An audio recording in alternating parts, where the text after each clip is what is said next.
नमस्कार, हिंदी खबर देख रहे हैं आप और आपके साथ मैं हूं मोनिका सिंह। हिंदी खबर से बातचीत करते हुए बीजेपी नेता शाहनवाज हुसैन ने कहा कि एसआईआर पूरे देश में लागू होना चाहिए। नए वोटर लिस्ट शामिल होने चाहिए। जो कई जगह वोट डालते हैं वो नाम हटनी चाहिए। इसका स्वागत करते हैं, लेकिन अभी भी पता नहीं किस तरीके से प्रेस कॉन्फ्रेंस में चुनाव आयोग में जो है क्या क्या बताएगा और भी क्या कुछ शाहनवाज हुसैन ने कहा, एक बार वो भी सुन लेते हैं।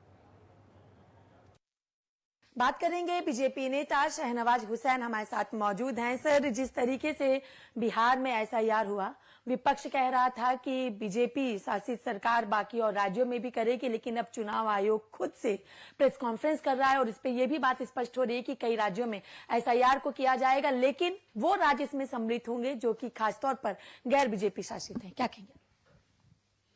ये सब कयास लगाए जा रहे हैं। चुनाव आयोग क्या कहेगा ये आपको कैसे मालूम हुआ है? वो तो चुनाव आयोग ही कहेगा। लेकिन हम लोग इस पक्ष में हैं कि बिहार में जिस तरह एसआईआर सफल हुआ, पूरे देश में होना चाहिए। लग रहा है आपको कि एसआईआर को लेकर के जब चीजें होंगी तो जो आरोप लगातार विपक्ष बिहार में लगाता आ रहा था, चाहे उत्तर प्रदेश और पश्चिम बंगाल, तमिलनाडु, उन राज्यों में भी इसी तरीके से आपकी सरकार पे सवाल उठाएंगे? अब वो क्या लगाएंगे, देखिए, घोषणा होने दीजिए। हम तो ये मानते हैं कि एसआईआर जरूरी है और जो वैलिड वोटर है, बोनाफाइड वोटर है, जो लोग दो दो जगह तीन तीन जगह नाम लिखवाए हुए हैं, वो तीन जगह वोट क्यों करेंगे? एक वोटर एक ही जगह वोट करे।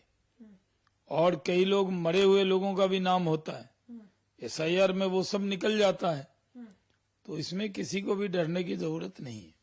वक्फ कानून हो या फिर बिहार विधानसभा चुनाव लगातार चर्चा में बना रहा, लेकिन इंडिया अलायंस की तरफ से जो मुख्यमंत्री चेहरा तेजस्वी यादव कह रहे कि उनकी सरकार बनेगी तो वक्फ कानून को कूड़े में फेंक दिया जाएगा। अभी तो राजद ही कूड़े में जाने वाला है, क्योंकि जनता इस बार राष्ट्रीय जनता दल को कूड़ेदान में डाल देगी और इसके बाद राजद नाम की कोई पार्टी रहेगी भी नहीं, क्योंकि लगातार 25वें साल वो सत्ता से दूर हो जाएंगे।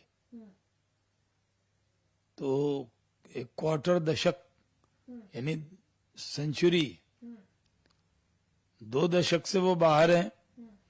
5 साल के लिए राजद फिर बाहर हो जाएगा।